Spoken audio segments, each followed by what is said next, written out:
ANMR ನ್ಯೂಸ್ಗೆ ಸ್ವಾಗತ.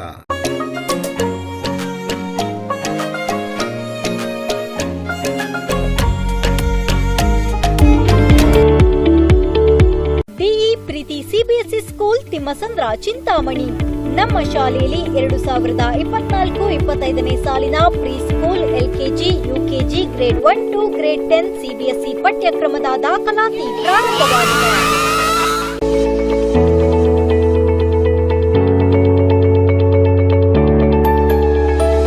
ನಮ್ಮಲ್ಲಿ IIT, JEE, NEET, integrated coaching ಅನ್ನು ನೀಡಲಾಗುತ್ತಿದೆ.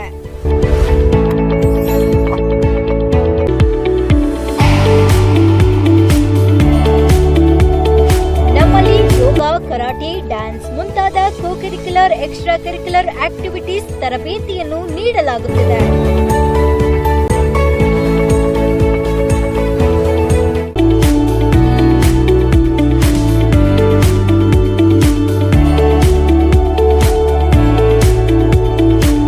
ನಮ್ಮಲ್ಲಿ pre school lab, advanced computer lab, digital classrooms, advanced science lab ಜೊತೆಯಲ್ಲಿ ಪ್ರತಿ ಮಗುವಿನ ಸಂಪೂರ್ಣ ಅಭಿವೃದ್ಧಿಗಾಗಿ ಗಮನ ನೀಡಲಾಗುವುದು.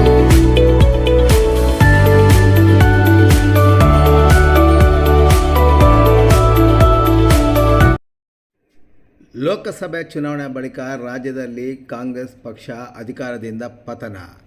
ಶಿಡ್ಲಘಟ್ಟದಲ್ಲಿ ಮಾಜಿ ಪ್ರಧಾನಿ HD ದೇವೇಗೌಡ ಭವಿಷ್ಯ. ಲೋಕಸಭಾ ಚುನಾವಣೆ ಮುಗಿದ ಬಳಿಕ ಬಿಜೆಪಿ JDS ಮೈತ್ರಿ ಪಕ್ಷ ಗೆಲುವು ಸಾಧಿಸಿ ಮೂರನೇ ಬಾರಿಗೆ ಮತ್ತೊಮ್ಮೆ ಪ್ರಧಾನಿಯಾಗುವ ಮೂಲಕ ರಾಜ್ಯದಲ್ಲಿ ಕಾಂಗ್ರೆಸ್ ಪಕ್ಷ ಪತನವಾಗಲಿದೆ ಎಂದು ಮಾಜಿ ಪ್ರಧಾನಿ JDS ವರಿಷ್ಠ HD ದೇವೇಗೌಡ ಭವಿಷ್ಯ ನುಡಿದಿದ್ದಾರೆ. ಅವರು ಶಿಡ್ಲಘಟ್ಟ ತಾಲೂಕಿನ ವೈಹುಣಸೇನಹಳ್ಳಿ ಗ್ರಾಮದ ಹೊರವಲಯದಲ್ಲಿ ಶುಕ್ರವಾರ ನಡೆದ ಕೋಲಾರ ಲೋಕಸಭೆ JDS ಬಿಜೆಪಿ ಮೈತ್ರಿ ಅಭ್ಯರ್ಥಿ ಮಲ್ಲೇಶ್ ಬಾಬು ಪರ ಮತಯಾಚನೆ ಸಮಾವೇಶದಲ್ಲಿ ಭಾಗವಹಿಸಿ ಅವರು ಮಾತನಾಡುತ್ತಿದ್ದರು. ನನ್ನನ್ನು ಬಿಜೆಪಿ ಬಿ ಟೀಮ್ ನಾಯಕ ಎಂದಿದ್ದಾರೆ. ಹೌದು, ನಾನು ಬಿ ಟೀಮ್ ನಾಯಕ ಎಂದು ಕಾಂಗ್ರೆಸ್ ನಾಯಕ ರಾಹುಲ್ ಗಾಂಧಿ ವಿರುದ್ಧ ಮಾಜಿ ಪ್ರಧಾನಿ JDS ವರಿಷ್ಠ ದೇವೇಗೌಡ ತಿರುಗೇಟು ನೀಡಿದ್ದಾರೆ. ಮತದಾರರು ಗ್ಯಾರಂಟಿಗಳ ಮೊರೆ ಹೋಗಿ ಕಳೆದ ರಾಜ್ಯ ವಿಧಾನಸಭಾ ಚುನಾವಣೆಯಲ್ಲಿ ಕಾಂಗ್ರೆಸ್ ಪಕ್ಷಕ್ಕೆ ಬಹುಮತ ನೀಡಿ ಗೆಲ್ಲಿಸಿದ್ದೀರಿ. ಈಗ ಬೆಂಗಳೂರಿನಲ್ಲಿ ಕುಡಿಯುವ ನೀರಿಗೂ ಮಹಿಳೆಯರು ಪರದಾಡುತ್ತಿದ್ದಾರೆ ಎಂದು ಬೇಸರ ವ್ಯಕ್ತಪಡಿಸಿದರು. ನನಗೆ 91 ವರ್ಷ ವಯಸ್ಸಾಗಿದೆ. 2014ರ ಲೋಕಸಭಾ ಚುನಾವಣೆಯಲ್ಲಿ ಮೋದಿಗೆ ಸವಾಲು ಹಾಕಿ ನಾನು ಸೋತಿದ್ದೆ. ಸವಾಲಿನಂತೆ ಸಂಸದರ ಸ್ಥಾನಕ್ಕೆ ರಾಜೀನಾಮೆಗೆ ಮುಂದಾಗಿದ್ದೆ. ಆದರೆ ಮೋದಿ ನನ್ನ ಅನುಭವ ಬಳಸಿಕೊಳ್ಳಲು ನೀವು ಸಂಸತ್ನಲ್ಲಿರಬೇಕು ಎಂದಿದ್ದರು. ಪ್ರಧಾನಮಂತ್ರಿ ಆಗಲು ಸಾಮರ್ಥ್ಯ ಇರುವ ವ್ಯಕ್ತಿ ನರೇಂದ್ರ ಮೋದಿ ಬಿಟ್ಟರೆ ಬೇರೆ ಯಾವುದೇ ವ್ಯಕ್ತಿ ಇಲ್ಲ. ಈ ಹಿನ್ನೆಲೆಯಲ್ಲಿ ಯಾವುದೇ ಷರತ್ತಿಲ್ಲದೆ ನಾನು ಮೋದಿಯನ್ನು ಬೆಂಬಲಿಸಿದೆ ಎಂದರು.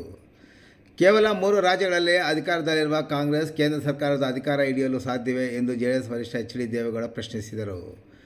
ಮಹಿಳೆಯರ ವಿರುದ್ಧ ಹೇಳಿಕೆಯಾಗಿ ತಮ್ಮ ಪುತ್ರ HD ಕುಮಾರಸ್ವಾಮಿ ವಿರುದ್ಧ ರಾಜ್ಯದಾದ್ಯಂತ ನಡೆಯುತ್ತಿರುವ ಪ್ರತಿಭಟನೆಯನ್ನು ಖಂಡಿಸಿದರು. HDಕ್ಕೆ ಅವಹೇಳನಕಾರಿ ಹೇಳಿಕೆಗಳನ್ನು ನೀಡಿಲ್ಲ, ಅದನ್ನು ರಾಜಕೀಯ ಲಾಭಕ್ಕಾಗಿ ತಿರುಚಲಾಗಿದೆ ಎಂದರು. ಮಾಜಿ ಸಚಿವ ಅರವಿಂದ್ ಲಿಂಬಾವಳಿ ಮಾತನಾಡಿ, ಕಳೆದ ಕೊರೋನಾ ಸಂಕಷ್ಟದ ಸಮಯದಲ್ಲಿ ಇಡೀ ವಿಶ್ವವೇ ನಲುಗಿ ಹೋಗಿತ್ತು.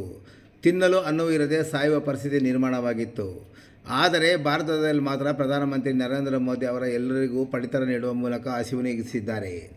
ಕೋವಿಡ್ ಸಾಂಕ್ರಾಮಿಕ ರೋಗದ ತುತ್ತಾಗಿ ಹೆತ್ತವರನ್ನು ಕಳೆದುಕೊಂಡ ಕಂದಮೂಳಿಗೆ PM ಕೇರ್ ಫಾರ್ ಚಿಲ್ಡ್ರನ್ಸ್ ಯೋಜನೆ ಜಾರಿಗೆ ತಂದು ಕೇಂದ್ರ ಸರ್ಕಾರದ ಆಸರೆಯಾಗಿದೆ. ದೇಶದ ಪ್ರತಿಯೊಬ್ಬ ನಾಗರಿಕರ ಬಗ್ಗೆಯೂ ಕಾಳಜಿ ಮಾಡುತ್ತಿರುವ ಭಾರತೀಯ ಜನತಾ ಪಾರ್ಟಿ ನೇತೃತ್ವದ NDA ಮೈತ್ರಿಕೂಟದ ಅಭ್ಯರ್ಥಿಗಳನ್ನು ಗೆಲ್ಲಿಸುವಂತೆ ಅವರು ಮನವಿ ಮಾಡಿದರು.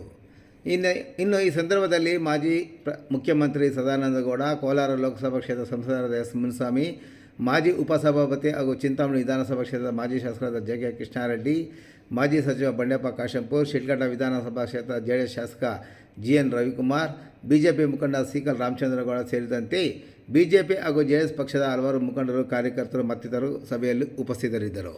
ಯಾವುದೇ ಕಾರಣಕ್ಕೂ ಕೂಡ ಒಂದು ಸಣ್ಣ ಹಾನಿಯಾಗದಂತೆ ವಾಪಸ್ ನನ್ನ ದೇಶಕ್ಕೆ ಕಳಿಸಬೇಕು ಅಂತ ಹೇಳಿದಾಗ ಅವರು ಯುದ್ಧವನ್ನು ನಿಲ್ಲಿಸಿ 3,000 ಜನರನ್ನ ಸುರಕ್ಷಿತವಾಗಿ ಭಾರತ ದೇಶಕ್ಕೆ ವಿಶೇಷ ವಿಮಾನಗಳ ಮೂಲಕ ವಾಪಸ್ ಕಳಿಸಿರ್ತಕ್ಕಂಥದ್ದನ್ನ ಇವತ್ತು ನಾವು ಕಾಣಬಹುದು.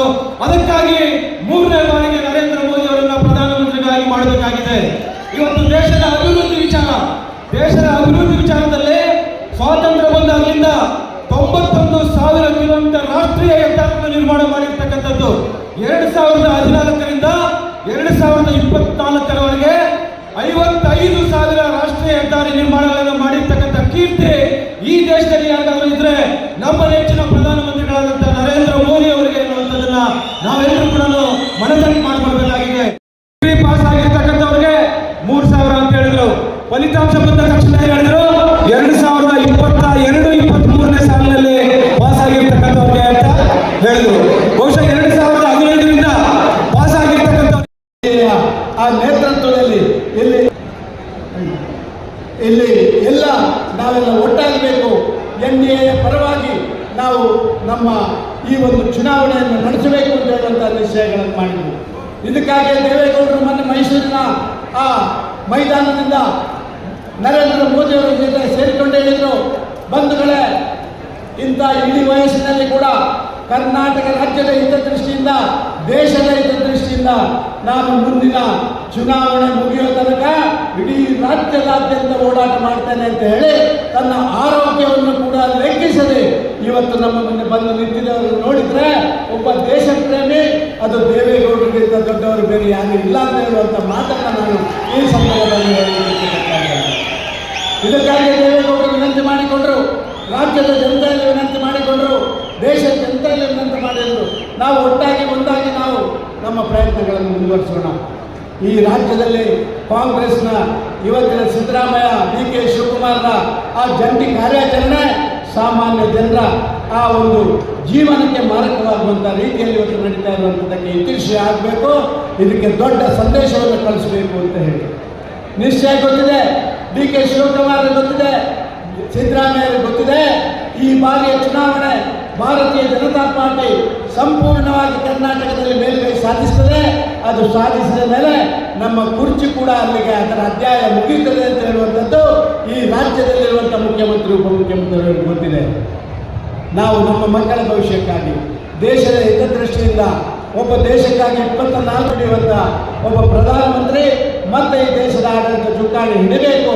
ಅದಕ್ಕಾಗಿ ನಾವು ಭಾರತೀಯ ಜನತಾ ಪಾರ್ಟಿ ಮತ್ತು ನಮ್ಮ JDS ನೇತೃತ್ವದ NDA ಅಭ್ಯರ್ಥಿಗಳಿಗೆ ಮತ್ತು ಚುನಾವಣೆ ಮಾಡಬೇಕು ಅಂತ ಹೇಳುವಂಥ ವಿನಂತಿಯನ್ನು ಮಾತ್ರ ಈ ಸಂದರ್ಭದಲ್ಲಿ ಮಾಡಿ ನಮ್ಮ ಬಸ್ ಕೊಟ್ಟಿದ್ದಾರೆ ಅಂತ ನಾವು ಯೋಚನೆ ಮಾಡಿದ್ವಿ. ಆ ಯೋಜನೆ ಪ್ರಾರಂಭ ಆದಂಥ ದಿನಗಳಲ್ಲಿ ಯಾರು ಕೂಡ ಮರಿಬಾರ್ದು. ಇವತ್ತು ನಿಮಗೆ ಶಕ್ತಿ ಯೋಜನೆ ಅಂತ ಹೇಳಿದ್ರು. ಶಕ್ತಿ ಯೋಜನೆ ಇದ್ದಾಗ ಮಹಿಳೆಯರಿಗೆಲ್ಲರಿಗೂ ಕೂಡ ಉಚಿತವಾಗಿ ಪ್ರಯಾಣ ಅಂತ ಹೇಳಿದ್ರು. ನಾವೆಲ್ಲರೂ ಏನು ಅನ್ಯಾಯ ಮಾಡಿದ್ರು? 2019-20ರಲ್ಲಿ ಪಾಸ್ ಆಗಿರ್ತಕ್ಕಂಥವ್ರು ಏನು ಪಾಪ ಮಾಡಿದ್ರು? 2020-21ರಲ್ಲಿ ಪಾಸ್ ಆಗಿರ್ತಕ್ಕಂಥವ್ರು ಏನು ಅನ್ಯಾಯ ಮಾಡಿದ್ರು, ಏನು ಪಾಪ ಮಾಡಿದ್ರು? ನೋಡು ಎಷ್ಟು ನ್ಯಾಯವಾಗಿ ಕರ್ನಾಟಕ ರಾಜ್ಯದಲ್ಲಿ ಇರ್ತಕ್ಕಂಥ ಯುವಕರಿಗೆ, ಕರ್ನಾಟಕ ರಾಜ್ಯದಲ್ಲಿ ಇರ್ತಕ್ಕಂಥ ಯುವತಿಯರಿಗೆ ಎಷ್ಟು ನ್ಯಾಯವಾಗಿ ಸುಳ್ಳು, ವಂಚನೆ, ಮೋಸ ಮಾಡಿ ಅಧಿಕಾರಕ್ಕೆ ಬಂದಿರತಕ್ಕಂಥದ್ದನ್ನ ನಾವು ಗಮನಿಸಬೇಕು. ನೀವು 26ನೇ ತಾರೀಕು ಏನು ಮಾಡಬೇಕು ಅಂತ ನೀವು ಯೋಚನೆ ಮಾಡಬೇಕು. 4ನೇದು ಅನ್ನಭಾಗ್ಯ. ಎಲ್ಲ ಕಡೆ ಎಲ್ಲ ವೇದಿಕೆಗಳಲ್ಲಿ 10 kg ಕರ್ನಾಟಕದಲ್ಲಿ ಹಸಿದ ಹೊಟ್ಟೆಗೆ 10 kg ಅಂತ ಇವತ್ತು ಹೇಳ್ತಾರೆ ಸಿದ್ದರಾಮಯ್ಯರು. ನಾನು ಈ ನಾಚಿಕೆ ಕೆಟ್ಟವ್ರಿಗೆ ಹೇಳ್ತೇನೆ, 10 kg ನಿಮ್ಮದಲ್ಲ, 10 kg ನಿಮ್ಮದಲ್ಲ. ನೀವು ಕೊಡ್ತಾ ಇರ್ತಕ್ಕಂಥದ್ದು 170 ರೂಪಾಯಿ. ನೀವು ಕೊಡ್ತಾ ಇರ್ತಕ್ಕಂಥದ್ದು 170 ರೂಪಾಯಿ. ಇವತ್ತು ಉಳಿದ 5 kg ಬರ್ತಾ ಇರ್ತಕ್ಕಂಥದ್ದು ಕೇಂದ್ರ ಸರ್ಕಾರದಿಂದ ಬರ್ತಕ್ಕಂಥದ್ದು ನಮ್ಮ ನೆಚ್ಚಿನ ಪ್ರಧಾನಮಂತ್ರಿಗಳಾದಂಥ ನರೇಂದ್ರ ಮೋದಿ ಅವರು ಇವತ್ತು 80 ಕೋಟಿ ಜನರಿಗೆ ಇವತ್ತು ಉಚಿತವಾಗಿ ಪಡಿತರ ಚೀಟಿಯನ್ನು ಕೊಡ್ತಾ ಇರ್ತಕ್ಕಂಥದ್ದನ್ನ ನೀವೆಲ್ಲರೂ ಕೂಡ ಗಮನಿಸಬೇಕು. ಈ 5 kg ಎಲ್ಲಿಂದ ಪ್ರಾರಂಭ ಆಯಿತು? ಕೋವಿಡ್ ಬಂದಿತ್ತು, ಇಡೀ ಜಗತ್ತನ್ನೇ ಆವರಿಸಿತ್ತು. ಅಂತ ಸಂದರ್ಭದಲ್ಲಿ ಯಾರು ಕೂಡ ಮನೆಯಿಂದ ಹೊರಗೆ ಹೋಗಬಾರ್ದು ಅಂತೇಳಿ ಕರ್ನಾಟಕ ಸರ್ಕಾರದ ಆದೇಶ ಇತ್ತು, ಭಾರತ ಸರ್ಕಾರದ ಆದೇಶ ಇತ್ತು. ಯಾರು ದುಡಿಮೆ ಮಾಡ್ತಾ ಇಲ್ಲ. ಹಾಗಾಗಿ ನರೇಂದ್ರ ಮೋದಿ ಅವರು ಮನೆಯಲ್ಲಿರ್ತಕ್ಕಂಥವರಿಗೆ ಊಟವನ್ನು ಕೊಡಬೇಕು ಅಂತೇಳಿ ಈ ದೇಶದ 80 ಕೋಟಿ ಜನರಿಗೆ 10 kg ಉಚಿತವಾಗಿ ಆ 2020ರಲ್ಲಿ ಕೋವಿಡ್ ಬಂದಂಥ ಸಂದರ್ಭದಲ್ಲಿ ನಮಗೆ ಕೊಟ್ಟಿರ್ತಕ್ಕಂಥದ್ದು. ಅದಾದ ನಂತರ 2 ವರ್ಷಗಳ ನಂತರ ಅದನ್ನು 5 kgಗೆ ಇಳಿಸಿದ್ದಾರೆ. 5 kg ಇವತ್ತು ಕೂಡ ನಮಗೆ ಬರ್ತಾ ಇದೆ. ಮೊನ್ನೆ 3-4 ದಿವಸದ ಹಿಂದೆ ಒಂದು ಪ್ರಣಾಳಿಕೆ ಬಿಡುಗಡೆ ಮಾಡಿದ್ರು. ಆ ಪ್ರಣಾಳಿಕೆಯಲ್ಲಿ ಬಹಳ ಸ್ಪಷ್ಟವಾಗಿ ಹೇಳಿದ್ದಾರೆ, ಮುಂದಿನ 5 ವರ್ಷಗಳ ಕಾಲ ಈ 5 kgಗಳನ್ನು ನಾವು ಮುಂದುವರಿಸ್ತೇವೆ, ಇದನ್ನು ವಿಸ್ತರಣೆ ಮಾಡಿದ್ದೇವೆ ಅನ್ನುವಂಥ ಮಾತನ್ನು ಕೂಡ ಇವತ್ತು ಸಂದರ್ಭದಲ್ಲಿ ಹೇಳಿದ್ದಾರೆ.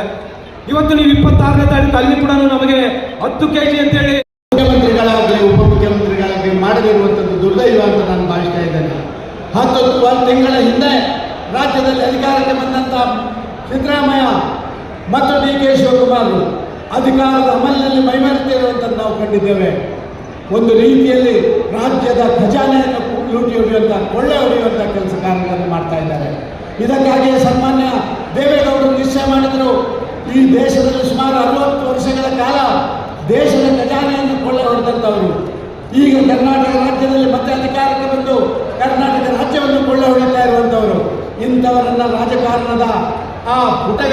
ಯಶಸ್ವಿ ಹಾಕುವಂಥ ಕೆಲಸ ಮಾಡಬೇಕು. ಇದನ್ನು ಮಾಡಬೇಕಾದ್ರೆ ಸಮಾನ ಮನಸ್ಕರ 5 ಲೋಕಸಭಾ ಕ್ಷೇತ್ರಗಳು ಎಸ್ಸಿ ಮೀಸಲಾತಿ ಕ್ಷೇತ್ರಗಳಾಗಿದೆ. ಭಾರತೀಯ ಜನತಾ ಪಕ್ಷಕ್ಕೆ 4 ಇಲ್ಲ. ಹಾಗಾಗಿ ಇವತ್ತು ಕುಮಾರಸ್ವಾಮಿ ಅವರು ಮುಖ್ಯಮಂತ್ರಿ ಇದ್ದಾಗ ನಾನೇ ಕೋಆಪರೇಟಿವ್ ಮಿನಿಸ್ಟರ್ ಇದ್ದೆ. ಎಲ್ರಿಗೂ 1 lakh cooperative bank, 2 lakh national bank, 25,000 ಕೋಟಿ ಮನ್ನಾ ಮಾಡಿದಂತ ಇತಿಹಾಸವಿದೆ. ಅವತ್ತು ಕುಮಾರಸ್ವಾಮಿ ಅವರ ನಂತರ ಕೇಂದ್ರ ಸರ್ಕಾರ ಕೊಟ್ಟು ಮಾಡಿ ತೋರಿಸಿದಿಲ್ಲ, ತಮ್ಮ ಪಕ್ಕದಿಂದ ಕೊಟ್ಟಿದ್ದಾರ.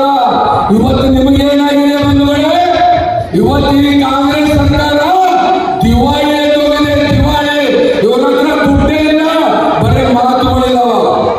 ಅದಕ್ಕೆ ನೀವು ಹುಷಾರಾಗಿ. ನಿನ್ನೆ ನೋಡಿದೆ ನಾನು, ಒಬ್ಬರು ನಮ್ಮ ಸಮಾಜ ಮಂತ್ರಿಗಳು, ಪುರ ಸಮಾಜ ಮಂತ್ರಿಗಳು ಇಲ್ಲಿ ಬಂದು ನಮ್ಮ ಸಮಾಜವನ್ನು ಕೇಳ್ತಾ ಇದ್ದಾರ, ನೀವು ಹಾಕ್ರಿ, ಇಲ್ಲ ಅಂದ್ರೆ ಸಿದ್ದರಾಮಯ್ಯ ಅವರು ಕುರ್ಚಿ ಟಗಡಗ ಅಂತ ಹೇಳಿ. ಮಂತ್ರಿಗಳೇ, ಈ ಎಲೆಕ್ಷನ್ ಸಿದ್ದರಾಮಯ್ಯನಲ್ಲ, ಮೋದಿ ಅವರಿಗೆ, ರಾಹುಲ್ ಗಾಂಧಿ ಅವರಿಗೆ ಇವತ್ತು ಸನ್ಮಾನ ಮಾಡಿದಲ್ಲಿ. ನಾನು ಅದೇ ಹೇಳಿದೆ, ನಮ್ಮ ರವಿ ಅಣ್ಣಗ ಮತ್ತು ಕೃಷ್ಣಣ್ಣಗ ಇಷ್ಟು ದೊಡ್ಡ ಜಾತ್ರೆ ಮಾಡಿದ್ರೆ ಶ್ರೀನಿವಾಸಪುರದಿಂದ ಮುಳುಬಾಗಿಲಿಂದ ಚೆನ್ನೈ ಎಕ್ಸ್ಪ್ರೆಸ್ ಕಾರಿಡಾರ್ಗೆ ಹೋಗುವಂತ ಈ 4 ಪಥದ ರಸ್ತೆಗೆ 2,800 ಕೋಟಿ ಹಣ ಬಿಡುಗಡೆ ಮಾಡಿರ್ತಕ್ಕಂಥದ್ದು ಭಾರತೀಯ ಜನತಾ ಪಾರ್ಟಿ ಸರ್ಕಾರದಲ್ಲಿ. ಇವತ್ತು ಚೆನ್ನೈ ಎಕ್ಸ್ಪ್ರೆಸ್ ಕಾರಿಡಾರ್ಗೆ ನಮ್ಮ ಮಕ್ಕಳಿಗೆ ಇಲ್ಲೇ ಕೆಲಸ ಮಾಡಬೇಕು ಅಂತ ಹೇಳಿ ನಾವೇನು ರಸ್ತೆಗಳನ್ನ ಡೆವಲಪ್ಮೆಂಟ್ ಮಾಡ್ಬೇಕಂತ ಹೇಳಿ ದೇವನಹಳ್ಳಿಯಿಂದ ವಿಜಿಪುರದಿಂದ ಜಗಂಕೋಟೆಯಿಂದ ಎಕ್ಸ್ಟ್ರಾಸಿಂದ ವೇಮಗಲ್ಲಿಂದ ನರಸಾಪುರ, ಮಾಲೂರು, ಹೊಸೂರಿಗೆ 4 ಪಥದ ರಸ್ತೆಗೆ ಹಣ ಬಿಡುಗಡೆ ಮಾಡಿರ್ತಕ್ಕಂಥದ್ದು ಭಾರತೀಯ ಜನತಾ ಪಾರ್ಟಿ ಸರ್ಕಾರದಲ್ಲಿ. ಬಂಧುಗಳೇ, ನಿಮ್ಗೆಲ್ಲ ಗೊತ್ತು, ಟಾಯ್ಲೆಟ್ ಕೊಟ್ಟಿರ್ತಕ್ಕಂಥ ಸನ್ಮಾನ್ಯ ನರೇಂದ್ರ ಮೋದಿ ಅವರು, ಕಸ ವಿಲೇವಾರಿ ಘಟಕ ಕೊಟ್ಟಿರ್ತಕ್ಕಂಥ ಸನ್ಮಾನ್ಯ ನರೇಂದ್ರ ಮೋದಿ ಅವರು, ಕಸದ ಗಾಡಿಗಳನ್ನು ಕೊಟ್ಟಿರ್ತಕ್ಕಂಥ ಸನ್ಮಾನ್ಯ ನರೇಂದ್ರ ಮೋದಿ ಅವರು, ಕುಡಿಯಲು ನೀರು ಕೊಟ್ಟಿರ್ತಕ್ಕಂಥ ಸನ್ಮಾನ್ಯ ನರೇಂದ್ರ ಮೋದಿ ಅವರು, ಕರೋನಾ ಟೈಮಲ್ಲೂ ನಮ್ಮೆಲ್ಲರಿಗೂ ಕರೋನಾ ವ್ಯಾಕ್ಸಿನ್ ಕೊಟ್ಟಿರ್ತಕ್ಕಂಥದ್ದು ಸನ್ಮಾನ್ಯ ನರೇಂದ್ರ ಮೋದಿ ಅವರು. ಇವತ್ತು ಸಿದ್ದರಾಮಯ್ಯ ಅವರು ಬದುಕಿದಾರಂದ್ರೆ, ರಾಹುಲ್ ಗಾಂಧಿ ಅವರು ಬದುಕಿದಾರಂದ್ರೆ ಅದಕ್ಕೆ ಸನ್ಮಾನ್ಯ ನರೇಂದ್ರ ಮೋದಿ ಅವರು ಕೊಟ್ಟಿರ್ತಕ್ಕಂಥ ಕರೋನಾ ಇಂಜೆಕ್ಷನ್ ಕಾರಣ. ಬಂಧುಗಳೇ, ಇವತ್ತು ಸಿದ್ದರಾಮಯ್ಯ ಅವರು ಕೇಳ್ತಾ ಇದ್ರು, ಎಲ್ಲಿದೆ JDS ಅಂತ. ಸಿದ್ದರಾಮಯ್ಯ ಅವರೇ, ನಾನು ನಿಮ್ಗೊಂದು ಮಾತಾಡಕ್ಕೆ ಇಷ್ಟಪಡ್ತೀನಿ. ನೀವೆಲ್ಲ ವಕೀಲ ವೃತ್ತಿ ಮಾಡ್ಕೊಂಡು ಮೈಸೂರಲ್ಲಿ ಬಿದ್ದಿದ್ದಂಥವ್ರನ್ನ ದೇವೇಗೌಡ ಸಾಹೇಬರು ಕರ್ಕೊಂಡ್ಬಂದು ನಿಮ್ಮನ್ನ MLA ಮಾಡಿಲ್ಲ ಅಂತಿದ್ರೆ ಇವತ್ತು ಇಡೀ ಕರ್ನಾಟಕದಲ್ಲಿ ನಿಮ್ಮ ಹೆಸರು ಯಾರು ಹೇಳ್ತಾ ಇಲ್ಲ. ಇವತ್ತು ದೇವೇಗೌಡ ಸಾಹೇಬರು ಆಪೋಸ್ ಆಗಿದ್ದಾದ್ಮೇಲೆ ನೀವು ಸೋತಿ ನಾವೆಲ್ಲ ಭಾರತದಲ್ಲಿ 40 ನಾನೂರಿದ್ದಂಥ ಕಾಂಗ್ರೆಸ್ ಇವತ್ತು 40 ಆಗಿದೆ. ಆದರೆ ಕರ್ನಾಟಕದಲ್ಲಿ ಈಗ 11 ತಿಂಗಳಲ್ಲಿ ಏನು ಎಲೆಕ್ಷನ್ ಆಯಿತು, ಕಾಂಗ್ರೆಸ್ ಅಲ್ಲಿ ಏನೀಗ DK ಶಿವಕುಮಾರ್ ಮತ್ತು ಈಗಿನ ಮುಖ್ಯಮಂತ್ರಿಗಳು ಕಾರಣ ಮಾಡಿ ಜನರಿಂದ ನಮ್ಮ ಕರ್ನಾಟಕದಲ್ಲಿ ಎಮೋಷನಲ್ಲಿ ಯಾವುದು ಬ್ಲಾಕ್ ಮಾಡೋಕ್ಕಾಗಲ್ಲ, ಎಮೋಷನಲ್ ಸೆಂಟಿಮೆಂಟಲ್ ಅಲ್ಲಿ ಮತ ತಗೊಳ್ಳುವಂತ ಕೆಲಸ ಮಾಡಿದ್ದಾರೆ. ಗ್ಯಾರಂಟಿ ಕೊಟ್ಟರು. ಈಗಾಗಲೇ ಮತ್ತೆ ಈ ಎಲೆಕ್ಷನ್ ನಲ್ಲಿ ನಮ್ಮ ಹೆಣ್ಮಕ್ಳ ಎಮೋಷನ್ ಕೂಡ ಟಚ್ ಮಾಡಿಬಿಟ್ಟು ಮಾತು ತಿರುಗಿಸಿ ಹೆಣ್ಣು ಮತ ಕೊಡಬೇಕಂತ ತಾಲೂಕುಗಳ ನಡೀತಾ ಇದೆ. ದಯಮಾಡಿ ಏನಾದರೂ ತಗೊಳ್ಳಿ. ಭಾರತದಲ್ಲಿರ್ತಕ್ಕಂಥ ಖಾಲಿ 40 ಕಾಂಗ್ರೆಸ್ ಅಷ್ಟೇ. ಇನ್ನೊಂದು ಕರ್ನಾಟಕದಲ್ಲಿರ್ತಕ್ಕಂಥ ಏನು 135 ಮಕ್ಕಳ ಟೋಪಿ ಹಾಕಿ ಏನು ಬಂದಿರ್ತಕ್ಕಂಥದ್ದು ಇವತ್ತು ಜ್ಞಾನ ಬೇಡ. ದಯಮಾಡಿ ಈ ಬಾರಿ ನಮ್ಮ ಭಾರತದ ಭವಿಷ್ಯ ನಮ್ಮೆಲ್ಲರ ಕೈಯಲ್ಲಿದೆ. ಏನು 24ನೇ ತಾರೀಕು ಏನು ನಡೀತಕ್ಕಂಥದ್ದು ನಮ್ಮ ದೇಶದ ಭವಿಷ್ಯ.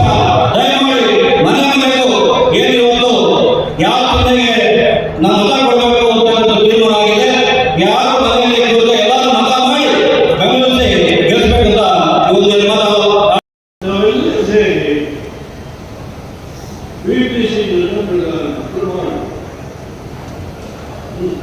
ಅವರು ಮನೆ ಹೋಗಿ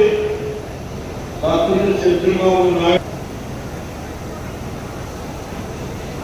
ನಮ್ಮ ತಮಿಳುನಾಡಿನ ದಿವಂಗತ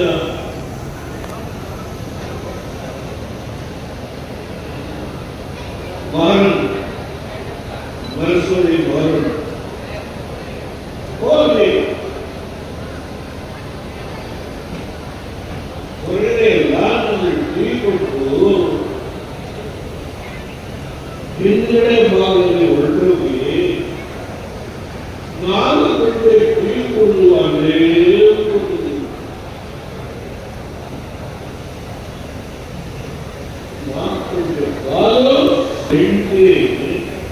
ಈಗ ಅವರು ನೋಯ್ಡಾದಲ್ಲಿದ್ದಾರೆ, ಅವರು ನಿಲ್ಲಲಿಲ್ಲ, ಹೋಗಿ ವಾಪಸ್ ಬಂದ್ವಿ. ನಾನು ಈ ರಾಜ್ಯ ಸ್ವಾತಂತ್ರ್ಯ ಬಂದ ಮೇಲೆ ಅಂಬೇಡ್ಕರ್ ಅವರು ರಾಜ್ಯಾಂಗವನ್ನು ಬರೆದು ಈ ದೇಶಕ್ಕೆ ಹೇಗೆ ಆಡಳಿತವನ್ನು ನಡೆಸಬೇಕು ಅಂತ ಹೇಳಿ ಮಾರ್ಗದರ್ಶನ ಮಾಡಿದ ಮಹಾನುಭಾವ. ಆ ವ್ಯಕ್ತಿಯನ್ನ ಕಾಂಗ್ರೆಸ್ನವರು ಲೋಕಸಭೆಗೆ ಬಂದಿದ್ದಾರೆ. ಇದರ ಪರಿಣಾಮ ಏನು? ಉತ್ತರ ಪ್ರದೇಶದಲ್ಲಿ ಪಂಡಿತ್ ಜವಾಹರ್ಲಾಲ್ ನೆಹರು 15 ವರ್ಷ ದೇಶ ಆಳಿದರು. ಅವರ ಮಗಳು ಇಂದಿರಾ ಗಾಂಧಿ 17 ವರ್ಷ ಆಳಿದರು. ಅವರ ಮಗ ರಾಜೀವ್ ಗಾಂಧಿ 6 ವರ್ಷ ಆಳಿದರು. 40 ವರ್ಷ ಗೆದ್ದು ಈ ರಾಷ್ಟ್ರದ ಆಡಳಿತವನ್ನು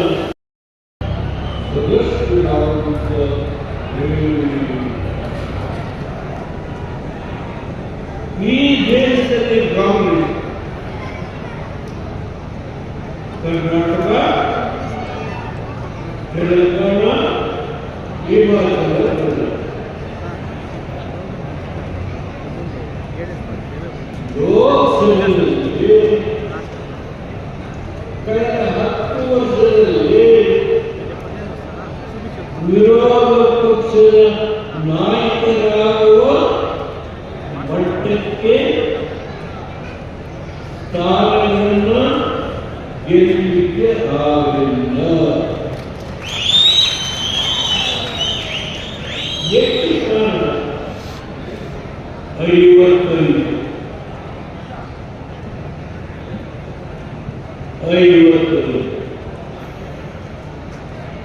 ಇವರು ಗ್ಯಾರಂಟಿ ಅಲ್ಲ, 25 ಗ್ಯಾರಂಟಿ.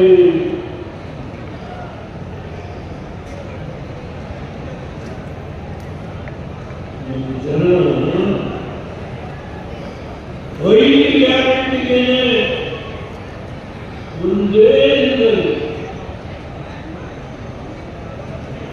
ಕುಮಾರಸ್ವಾಮಿ ಮಾಡಿದ 25,000 ಕೋಟಿ ಸಾಲನೂ ಬಂತು.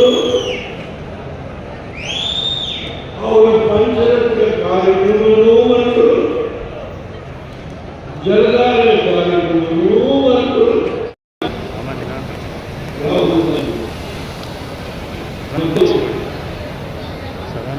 ಅವರು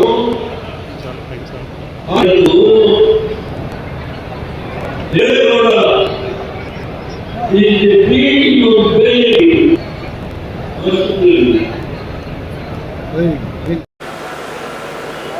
ಅವರ ಮಗ ರಾಜೀವ್ ಗಾಂಧಿ 6 ವರ್ಷ ಆಳಿದ. 40 ವರ್ಷ ಉತ್ತರ ಪ್ರದೇಶದಿಂದನೇ ಗೆದ್ದು ಈ ರಾಷ್ಟ್ರದ ಆಡಳಿತವನ್ನು ನಡೆಸಿದಂಥ ಕಾಂಗ್ರೆಸ್ ಪಕ್ಷ ಏನಾಗಿದೆ ಇವತ್ತು? ನಿನ್ನೆ ಅಥವಾ ಮೊನ್ನೆ ಕೋಲಾರಕ್ಕೆ ಬಂದಿದ್ರು. ಯಾರು? ರಾಹುಲ್ ಗಾಂಧಿಯವರು. ದೊಡ್ಡವರು. ಅವರು ಹಾಸನಕ್ಕೆ ಬಂದು Deve Gowda is the B team of BJP ಹಾಸನದಲ್ಲಿ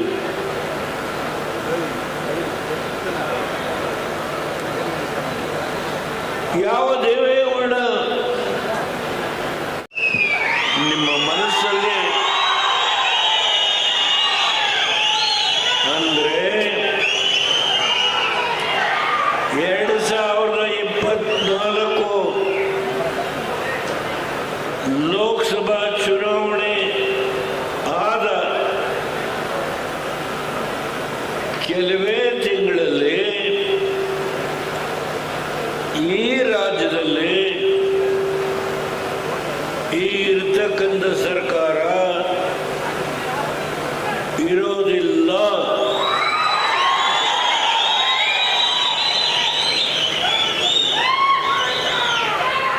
ಪ್ರವೇಶ ಮಾಡಿದೆ. ಚಿಂತಾಮಣಿ ಕೃಷ್ಣಾರೆಡ್ಡಿಯವರು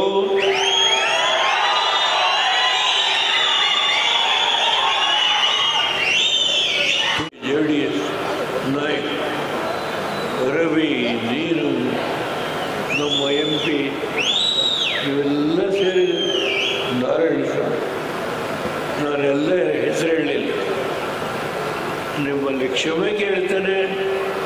ವೇದಿಕೆಯಲ್ಲಿರ್ತಕ್ಕಂಥ ಮುಂದುಗಡೆ ಇರೋ ಮುಖಂಡರು, ಹಿಂದುಗಡೆ ಇರೋ ಮುಖಂಡರು, ಮುಂದಿರೋ ನೀವು ಮಾಧ್ಯಮದ ಸ್ನೇಹಿತರು, ನಿಮ್ಮೆಲ್ಲರಿಗೆ ನಾನು ತಲೆಬಾಗಿ ನಮಸ್ಕಾರ ಮಾಡಿ ನನ್ನ ಅಮ್ಮವನ್ನು ನಿಲ್ಲಿಸ್ತೇನೆ. ಜೈ ಹಿಂದ್, ಜೈ ಭಾರತ್. 2014ರಲ್ಲಿ ಇದೇ ಚಿಕ್ಕಬಳ್ಳಾಪುರದಲ್ಲಿ ನನ್ನ ಬಗ್ಗೆ ಒಂದು ಮಾತಾಯಿತು. ಮೋದಿಯವರೇ, ನೀವು ಯಾರ ಹಂಗಿಲ್ಲದೆ ನಿಮ್ಮ ಸ್ವಂತ ಶಕ್ತಿಯಿಂದ ನೀವು ಈ ದೇಶ ಆಳೋದಾದರೆ ನಾನು ರಾಜೀನಾಮೆ ಕೊಡ್ತೇನೆ. ನಾನು ಯಾವ ಆಸೆ ಆಕಾಂಕ್ಷೆ ಈ ರಾಷ್ಟ್ರ ನಮ್ಮ ಪಕ್ಕದಲ್ಲಿರುವ ಚೈನಾ, ರಷ್ಯಾ, ಅಮೆರಿಕ ಅವರಿಗೆ ಶೆಡ್ಡು ಹೊಡೆದು ನಿಲ್ಲುವ ಶಕ್ತಿ ಆರ್ಥಿಕವಾಗಿ 5ನೇ ಸ್ಥಾನಕ್ಕೆ ಬಂದಿದೆ. ಈ ರಾಷ್ಟ್ರ ಆರ್ಥಿಕವಾಗಿ 5ನೇ ಸ್ಥಾನಕ್ಕೆ ಬಂದಿದೆ. ಅದನ್ನು 3ನೇ ಸ್ಥಾನಕ್ಕೆ ನಾನು ತೆಗೆದುಕೊಂಡು ಹೋಗ್ತೇನೆ ಅನ್ನುವ ಸಂಕಲ್ಪ ಮಾಡಿರುವ ಯಾವ ಮೋದಿ ಇದ್ದಾರೋ ಅವರಿಗೆ ನಾನು ಯಾವ ವೈಯಕ್ತಿಕ ಆಕಾಂಕ್ಷೆ ಇದೆ ಬೇಸರಟ್ಟು ಬೆಂಬಲ ಕೊಟ್ಟಿದ್ದೇನೆ. ಈ 91ನೇ ವಯಸ್ಸಿನಲ್ಲಿ ನಿಮ್ಮ ಮುಂದೆ ಬಂದು ನಾನು 4 ಮಾತನ್ನು ಆಡಲಿಕ್ಕೆ ಸಮೃದ್ಧಿ ನೀನು ನಾಯಕಪ್ಪ. ಜಿಲ್ಲಾ ಪಂಚಾಯತಿ, ತಾಲೂಕ್ ಪಂಚಾಯತಿ, ಗ್ರಾಮ ಪಂಚಾಯತಿ, ನಗರ ಪಾಲಿಕೆ, ನಗರಸಭೆ ನಮ್ಮ ತಾಯಂದರಿಗೆ ಇಂದಿರಾ ಗಾಂಧಿ ಕೊಡಲಿಲ್ಲ, ದೇವೇಗೌಡ ಕೊಟ್ಟನು. ವಾಲ್ಮೀಕಿ ಸಮಾಜಕ್ಕೆ ರಿಸರ್ವೇಶನ್ ಕೊಟ್ಟಿದ್ದು ಚಂದ್ರಶೇಖರ್ ಅವರು ಪ್ರಧಾನಮಂತ್ರಿ, ನನ್ನ ಮಂತ್ರಿ ಮಾಡಬೇಕು ಅಂತ ಕರೆದರು. ನಾನು ಮಂತ್ರಿ ಆಗಲ್ಲ.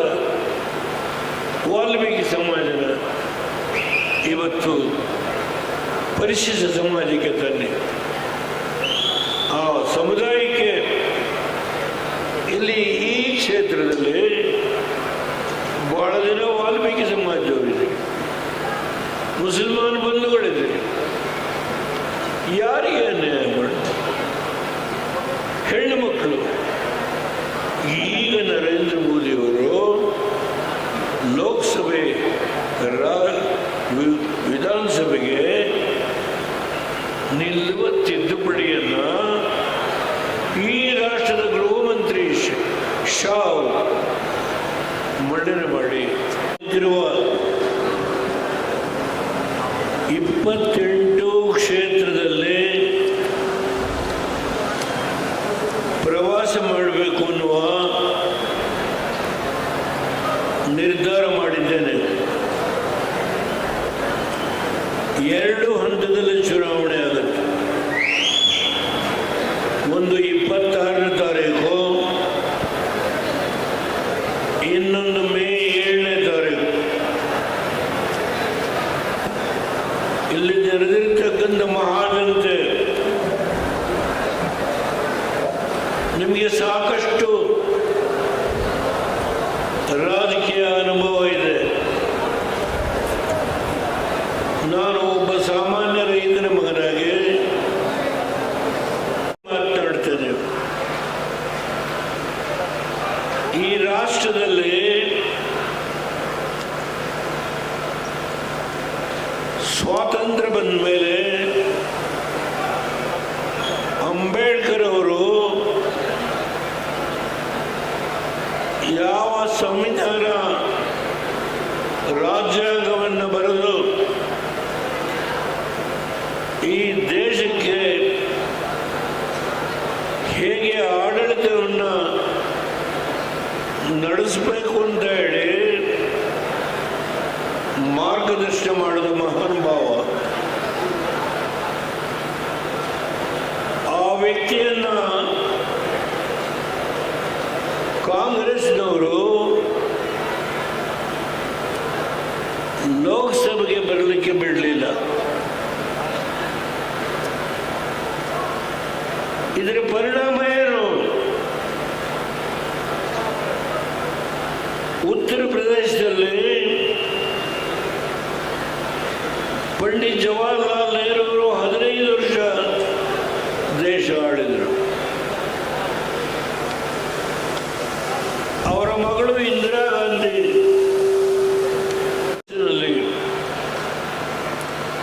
ಒಂದು ಭಾವನೆ ಬಂತು, ಈ ದೇಶದಲ್ಲಿ ಪ್ರಧಾನಮಂತ್ರಿಯಾಗಿ ಆಳುವ ಸಾಮರ್ಥ್ಯ ವಾಜಪೇಯಿ ವಿರುದ್ಧ ಯಾರಿಗೂ ಇಲ್ಲ. ನಿಲ್ಲಿಸಿ ಮಾತನ್ನು. ನಾನು 18 ತಿಂಗಳು